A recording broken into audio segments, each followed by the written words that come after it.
Hello everybody, कैसे हैं आप सब लोग। मैं विनायक लर्निंग क्लासेस से पंकज सर आप सभी का स्वागत करता हूं 11th फिजिक्स के लिए बिल्कुल नए सेशन के अंदर जो होने वाला है आपका लेक्चर नंबर 4। और इस लेक्चर के अंदर आपका जो चैप्टर नंबर 1 है यूनिट नंबर 1 का मेजरमेंट इंट्रोडक्शन वो कंप्लीट हो जाएगा यहाँ पे। ठीक है, तो ये बहुत ही छोटा चैप्टर है, ओनली डिस्क्रिप्टिव है, इसलिए मैं पहले से ही बोर्ड पे लिख रखा है। आप इसको समझा दूंगा, क्लियर कर दूंगा आपको, और आप इसको अपनी कॉपी में नोट कर सकते हैं बिल्कुल आसान तरीके से, ताकि आपको समझ में आ जाए कि क्या है इस चैप्टर में और क्या नहीं है। और चैनल सब्सक्राइब नहीं करा है तो सब्सक्राइब कर दीजिए, लाइक भी कर दीजिए, और अपने फ्रेंड्स में इसको शेयर भी कर दीजिए, और उनको भी कहिए आप नोट कीजिए इसको और सब्सक्राइब भी कर दीजिए।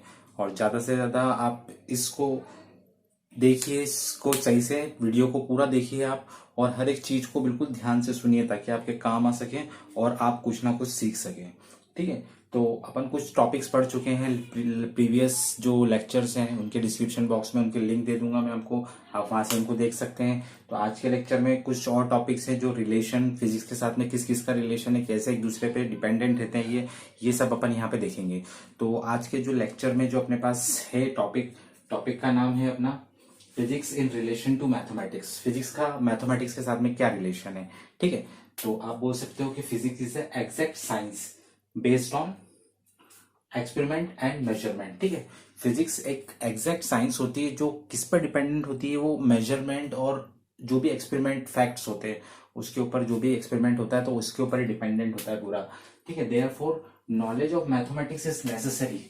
ठीक है, knowledge of mathematics is necessary to understand the laws and theories of physics. ठीक है, तो आपको जब तक मैथमेटिक्स का लॉ नॉलेज नहीं होगा तो आप ना तो फिजिक्स के कोई लॉ को अंडरस्टैंड कर सकते हैं, ना ही उसका थ्योरेटिकल कंसेप्ट आप समझ सकते हैं। तो आपको मैथमेटिक्स का थोड़ा बहुत नॉलेज होना बहुत जरूरी है। ठीक है, और आगे एग्जांपल्स के फॉर्म में दे रखा है रेडियो। जो रेडियो फ्रीक्वेंसीज की बात कर रहा है, रेडियो से रिलेटेड जो भी चीज आती है तो वहां पे सबसे इंपॉर्टेंट चीज मैथमेटिक्स है। टेलीविजन में मैथमेटिकल कंसेप्ट यूज आता है। कंप्यूटर के अंदर पूरा बेस्ड रहता है 0 और 1 के ऊपर, बाइनरी कोड्स के ऊपर, तो वो मैथमेटिक्स का ही फॉर्म है। सैटेलाइट कम्युनिकेशन, कितने डिस्टेंस पे रखना है, कहाँ रखना है, क्या ऑर्बिट है। टेलीकम्युनिकेशन जो भी इंटरनेट जो भी आपके फोन सब चल रहे हैं वो सब टेलीकम्युनिकेशन में आ जाएंगे, जिससे आप एक दूसरे से कनेक्ट हो पाते। Are the results of combined application of physics and mathematics. मतलब ये सारे के सारे और भी बहुत सारे आपको रिजल्ट बता सकते हैं, मगर ये कुछ एग्जांपल्स दिए हैं जिसमें क्या है कि कंबाइंड एप्लीकेशन किसकी, फिजिक्स और मैथमेटिक्स की दोनों यूज होके ये चीज बनी है। और इनके जो थ्योरेटिकल एक्सपेरिमेंटल मेजरमेंट ऑब्जर्वेशन करके इन चीज को डेवलप करा गया है। तो ये किसका रिलेशन है आपका, physics in relation to mathematics. तो आप इसको समझ लीजिए, ध्यान से एक एक चीज को नोट कर लीजिए और अपनी कॉपी में लिखने की आदत डाल लीजिए, अपनी कॉपी कंप्लीट रखिए। और फिर आगे मैं लेके आता हूँ physics in relation to chemistry. Chemistry के साथ में फिजिक्स का क्या रिलेशन है वो अपने आगे देखेंगे अपन, तो आप इसको नोट कीजिए। आगे देखते हैं अपन physics in relation to chemistry. Chemistry के साथ में फिजिक्स का क्या रिलेशन है। तो केमिस्ट्री तो डायरेक्टली रिलेट करती है, बहुत सारी चीजें हैं जो डिस्कवरी फिजिक्स की है मगर केमिस्ट्री में बहुत ज्यादा यूज में आती है। जैसे कि आप देख सकते हैं the laws and techniques of physics are widely used in chemistry. अब कौन से लॉज और टेक्निक्स हैं जो यूज होते हैं, कुछ एग्जांपल्स मैंने यहाँ पे दिए हैं। The study of structure of atom was explain the arrangement of elements in A periodic table. जो आप पीरियोडिक टेबल पढ़ते हैं तो उसमें हर एक एलिमेंट किसी ना किसी फॉर्म में किसी पर्टिकुलर प्लेस पे अरेंज्ड है। वो किसके बेस पे अरेंज है, nature of valency and chemical bonding के अकॉर्डिंग। वो एक फिजिक्स में ढूंढा गया था और उसके अकॉर्डिंग यहाँ पे पीरियोडिक टेबल को डेवलप करा गया और उसको नेचर के अकॉर्डिंग रखा गया है। तो ये क्या है, एक रिलेशन इसके साथ में। अगला ये है the X ray and neutron diffraction. ये जो डिस्कवरी थी, ये जो फिजिक्स की डिस्कवरी है मगर जो काम आ रही है केमिस्ट्री में, are the results of the research in physics. ये किसकी रिसर्च है, फिजिक्स की रिसर्च है। The application of this method are help to explaining the complex chemical structure. जो आपका जो भी केमिकल स्ट्रक्चर रहता है तो उसका कोई ना कोई स्ट्रक्चर रहता है। वो डाई हो सकता है, टेट्रा हो सकता है, कोई भी स्ट्रक्चर हो सकता है, बहुत सारे हो सकते हैं। ठीक है, ऐसे कॉम्प्लेक्स स्ट्रक्चर जो अपन देख नहीं सकते, अपन पता नहीं कर सकते, वो किसकी हेल्प से यूज पता चल जाता है अपन को, एक्सरे और न्यूट्रॉन डिफ्रैक्शन मेथड से। वो फिजिक्स का इन्वेंशन है मगर काम कहाँ आ रहा है, केमिस्ट्री में यूज आ रहा है। तो आपका ये रिलेशन है किसके साथ में, केमिस्ट्री के साथ में। इसको मैंने थोड़ा शॉर्ट करके बनाया है, आप इसको नोट कर लीजिए। फिर आगे अगला वाला लेके आता हूं मैं, science physics in relation to biology. Biological science में जैसे कि फिजिक्स के जो आपको पता है माइक्रोस्कोप है, वो डिस्कवरी फिजिक्स की है, बट कहाँ कहाँ आ रहा है, बायोलॉजी में सबसे ज्यादा यूज में आ रहा है। ठीक है, और बहुत सारी चीजें हैं जो मैं आपको एक्सप्लेन करूंगा आगे, तो आप इसको नोट कर लीजिए। फिर आगे मैं नेक्स्ट वाला बताता हूँ आपको, इसको नोट कर लीजिए, फिर नेक्स्ट वाला एक्सप्लेन करता हूँ, इसके बाद नोट जरूर कीजिए आप। ठीक है, जो है वो physics in relation with biological science है। तो बायोलॉजिकल साइंस के साथ में फिजिक्स कैसे रिलेट करती है वो आप देख सकते हैं। तो वो क्या है, the technology developed using the laws of physics is widely used in biological science. तो जो भी आपके जो बेसिक लॉज है फिजिक्स के, वो क्या है, टेक्नोलॉजी डेवलप करी गई है और वो यूज कहाँ पे आ रही है, बायोलॉजिकल साइंस। जैसे कुछ एग्जांपल दे रहे हैं, तो एक ऑप्टिकल माइक्रोस्कोप को सब जानते हैं, तो माइक्रो पार्टिकल्स को देखने का काम आता है। तो developed in physics are extensively used in biological science. तो सबसे ज्यादा जो यूज में आ रहा है माइक्रोस्कोप, वो तो बायोलॉजी में यूज आ रहा है डिस्कवरी फिजिक्स की, बट यूज कहाँ आ रहा है आपके, कहाँ पे आ रहा है इन्वेंशन किसका, फिजिक्स का, बट यूज आ रहा है सबसे ज्यादा बायोलॉजिकल साइंस में। सबसे ज्यादा जो माइक्रोस्कोप के अंदर इलेक्ट्रॉन माइक्रोस्कोप इतना होता है, तो मिलियन टाइम्स ऑफ छोटे छोटे पार्टिकल को आपके देख सकता है यहाँ पे। और एक और है nowadays serious diseases inside our body, human body के अंदर सीरियस डिसीजेस होते हैं, तो उसको डिटेक्ट करने के लिए जो यूज में टेक्निक लाई जाती है वो अल्ट्रासाउंड यूज करे जाते हैं, एमआरआई यूज करी जाती है, सीटी स्कैन करवाते हैं अपन, एक्सरे करवाते हैं। तो ये सब चीजें किसकी डिस्कवरी है, फिजिक्स की डिस्कवरी है, बट काम कहाँ पे आ रही है आपके बायोलॉजिकल साइंस में, जो सारी अल्ट्रासाउंड करवाते हैं बहुत सारे लोग के, करवाते ही हैं। तो सीटी स्कैन कराते हैं, एमआरआई कराते हैं, बहुत सारी चीजें हैं जो टेक्निक किसकी, फिजिक्स की, बट यूज कहाँ पे आ रही है, बायोलॉजिकल साइंस में, मेडिकल पर्पस में बहुत सारी चीजें यूज में आती है। तो ये क्या रिलेशन हो गया, physics in relation to biological science. तो आप इसको नोट कर लीजिए। फिर इसके बाद एक और बच रहा है जो physics in relation with astronomy के साथ में क्या रिलेशन है, उसको अपन देखेंगे इसके बाद में, तो इसको आप नोट कर लीजिए। फिर आगे मैं उसको लेके आता हूँ। आगे देख लीजिए, physics in relation with astronomy. Astronomy क्या होता है, जिसमें अपन एस्ट्रॉइड्स के बारे में, जो हेवनली बॉडीज के बारे में, जो अदर प्लैनेट्स के बारे में, सन है, मून है, इनके बारे में स्टडी करते हैं, उनके बीच के डिस्टेंस के बीच में स्टडी करते हैं, वो एक ब्रांच होती है, उसको बोलते हैं एस्ट्रोनॉमी। ठीक है, तो physics in relation with astronomy. तो laws and techniques of physics are used in astronomy. बहुत सारे लॉज एंड टेक्निक्स हैं जो यूज होते हैं एस्ट्रोनॉमी में। और एग्जांपल दे रखा है, the motion of a heavenly bodies और एस्ट्रोनॉमिकल बॉडीज। हेवनली बॉडी बोलो या एस्ट्रोनॉमिकल बॉडीज बोलो, is studied by using the laws of physics. बिल्कुल बहुत सारे लॉज होते हैं, कैपलर्स के लॉ हैं, ठीक है, ग्रेविटेशनल लॉज हैं, तो इनका यूज करके इन सबको स्टडी करी जाती है, जो फिजिक्स के लॉ है, मगर यूज कहाँ पे आते हैं, अपने एस्ट्रोनॉमी में यूज आते हैं। एक एग्जांपल है, telescope is used to see heavenly bodies. ठीक है, टेलीस्कोप आपको पता है कि टेलीस्कोप डिस्टेंस ऑब्जेक्ट को देख काम आता है, जो बहुत सारी हेवनली बॉडीज आप उससे देख सकते हैं टेलीस्कोप का यूज करके। तो ये क्या है, physics in relation with astronomy का रिलेशन है, तो आप इसको नोट कर लीजिए। फिर इसके बाद अगला जो टॉपिक आने वाला है आपके सामने, वो है फोर्स इन नेचर। मतलब नेचर के अंदर कितने टाइप के फोर्स होते हैं, ये काम का टॉपिक है, आगे जाके आपके फ्यूचर में काम भी आएगा। तो बेसिक जो फोर्सेस हैं जो नेचर के अंदर मिलते हैं, वो कितने टाइप के होते हैं, वो होते हैं 4 टाइप के। वो अपन अभी डिटेल में पढ़ेंगे, तो पहले आप इसको नोट कर लीजिए, फिर मैं आगे लेके आता हूँ उसको, जब तक आप इसको नोट कीजिए। आगे देख लेते हैं नेक्स्ट टॉपिक जो अपना है, फोर्सेस इन नेचर। मतलब नेचर के अंदर कौन कौन से फोर्सेस होते हैं। तो फोर्स अपन को पता है कि फोर्स हमेशा एक्सटर्नल एजेंट होता है, जो क्या करता है, बाहर से लगता है हमेशा, और किसी भी बॉडी का शेप चेंज कर सकता है, साइज चेंज कर सकता है, उसकी पोजीशन को चेंज कर सकता है। फोर्स का काम यही होता है, जैसे मैं किसी चीज को खसका दूं या किसी चीज को पुश कर दूं या पुल कर लूं, मेरी तरफ खींच लूं, तो ये क्या है, फोर्सेस इन नेचर। तो जनरली आपको फोर्सेस के बारे में पता है कि फोर्सेस इन नेचर क्या है। Force is an external agent, बाहर से लगता है हमेशा, which produce and change and tends to produce, which produce change and tends to produce change in the state of rest और स्टेट ऑफ मोशन। ठीक है, अगर कोई बॉडी क्या है, स्टेट में रेस्ट में है, बिल्कुल रुकी हुई है, और इस पे फोर्स लगा के इसको चला सकता हूं मैं, और अगर कोई चल रही है तो उसको फोर्स लगा के रोक भी सकते हैं, उसकी और तेज स्पीड कर सकते हैं। और शेप एंड साइज, ठीक है, कोई चीज है तो उसका शेप चेंज कर सकता हूँ, खींच सकता हूँ, उसको छोटा कर सकता हूँ, दबा सकता हूँ। ठीक है, शेप और size of a body. Following are the 4 fundamental forces. कितने फोर्स होते हैं नेचर के अंदर, 4 फोर्स ही एग्जिस्ट होते हैं नेचर के अंदर। कितने, 4।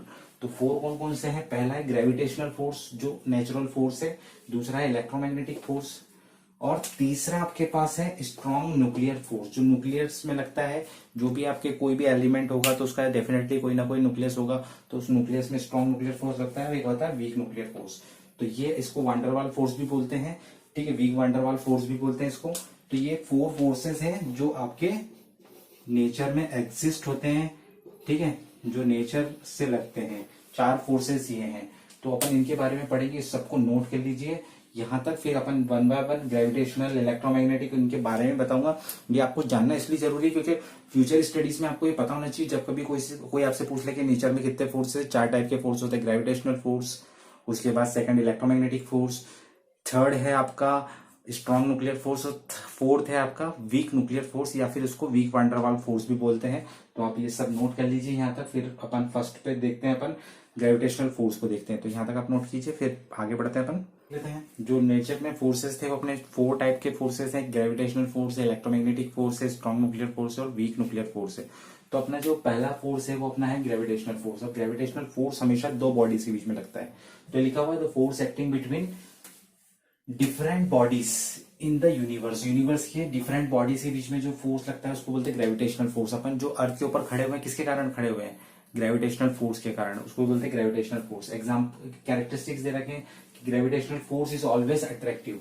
कभी भी हमेशा ग्रेविटेशनल फोर्स क्या करता है? अट्रैक्शन ही बताता है। जैसे कि अपन अर्थ से अट्रैक्टेड है, और अगर रिपल करने लग जाए अगर ग्रेविटेशनल फोर्स, तो अपन सब अर्थ के बाहर होते हैं आज, ठीक है। तो ये क्या है, ग्रेविटेशनल फोर्स हमेशा क्या होता है? अट्रैक्टिव। और एक ये लॉन्ग रेंज फोर्स होता है।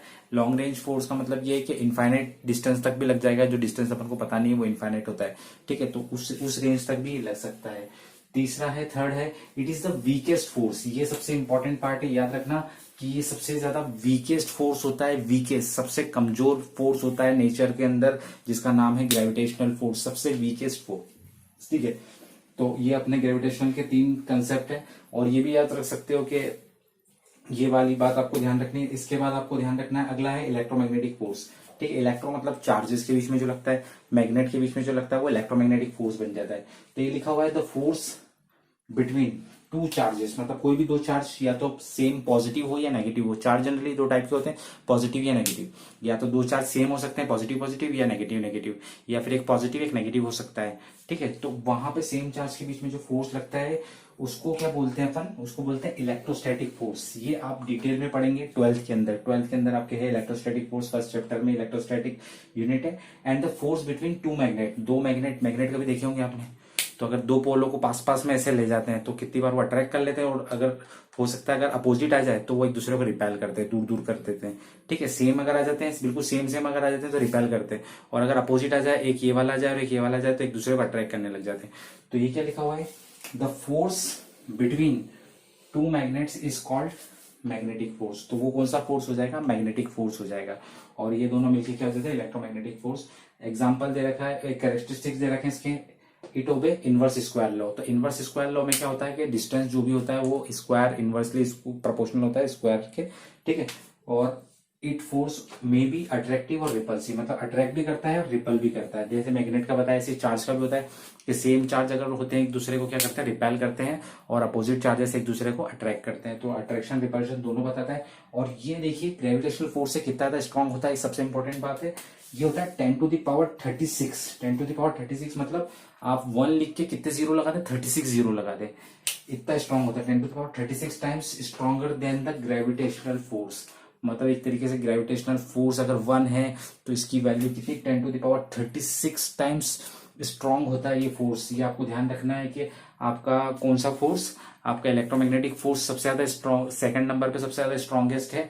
और ये कितना होता है? 10⁻36 टाइम्स होता है किसका? ग्रेविटेशनल फोर्स का। ग्रेविटेशनल फोर्स अगर 1 है तो ये होगा 10⁻36 टाइम्स, ठीक है। तो इतना नोट कर लीजिए। फिर इसके बाद 2 फोर्सेस और बचे, स्ट्रॉन्ग न्यूक्लियर फोर्स और वीक न्यूक्लियर फोर्स। तो ये नोट कर लीजिए, फिर आगे बढ़ते हैं। अपन आगे देख लेते हैं, 2 और है, स्ट्रॉन्ग न्यूक्लियर फोर्स और वीक न्यूक्लियर फोर्स। तो ये स्ट्रॉन्ग न्यूक्लियर फोर्स तो हमेशा बहुत ज्यादा सबसे ज्यादा स्ट्रॉन्ग यही होता है। तो strong nuclear force is a force that which keeps the nucleus inside the nucleus. जो भी आपका एलिमेंट होता है तो उसका एक स्ट्रक्चर होता है पर्टिकुलर, तो न्यूक्लियस होता है बीच में और आसपास इलेक्ट्रॉन यहाँ पे रिवॉल्व करते हैं।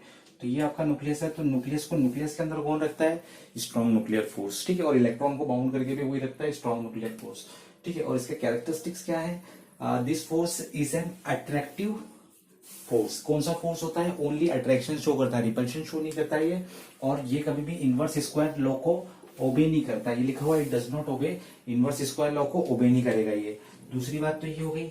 और जो थर्ड बात इसके अंदर जानने वाली हो गई है कि इनवर्स स्क्वायर लॉ को ओबे नहीं करता है।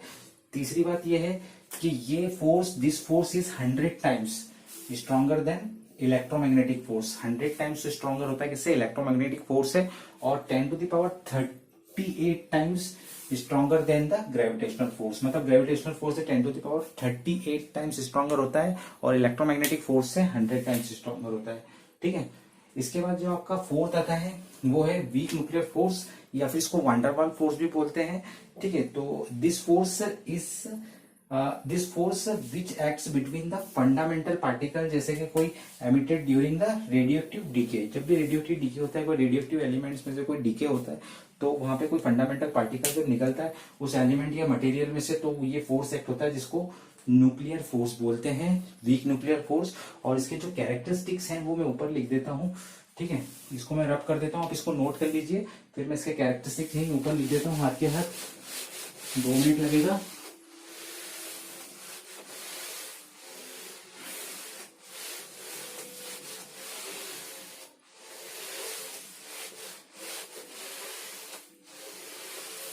ठीक है, इसकी कैरेक्टरिस्टिक्स ऊपर लिख देता हूं मैं।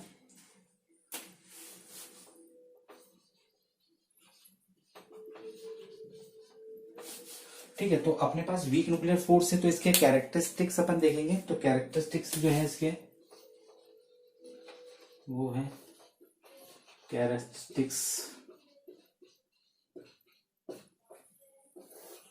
तो इसका पहला कैरेक्टरिस्टिक्स तो ये है कि it is short range force. It is short range force. Short range force. ठीक है, शॉर्ट रेंज फोर्स का मतलब ये है कि मतलब कम डिस्टेंस पे लगता है, बहुत कम बहुत कम डिस्टेंस पे लगता है। दूसरा, this force is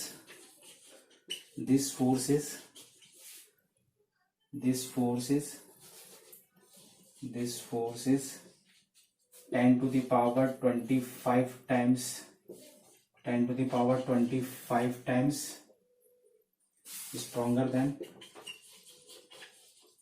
stronger than gravitational force। stronger than gravitational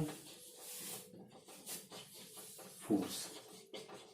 ठीक है, तो ये सबसे इतना थर्ड नंबर का सबसे स्ट्रॉन्गेस्ट फोर्स होता है, तो it is a 10⁻25 times stronger than the gravitational force. तो इतना नोट कर लीजिए आप। आज के लेक्चर के लिए फिलहाल इतना ही, और ये सारा का सारा नोट कर लीजिए और आगे भी शेयर कर दीजिए। चैनल सब्सक्राइब नहीं करा तो सब्सक्राइब कर दीजिए, बेल आइकन को भी प्रेस कर लीजिए और लाइक भी लगा दीजिए इस पे, और अपने फ्रेंड्स को भी इसको शेयर कर दीजिए। और अगले लेक्चर में मिलते हैं। ये चैप्टर यहाँ पे फिनिश हो चुका है, अगले लेक्चर में मिलते हैं। तब तक के लिए पढ़ते रहिए, बढ़ते रहिए और माता पिता का नाम रोशन करते रहिए। जय हिंद, जय भारत। नोट जरूर करते रहिए। ठीक है, धन्यवाद।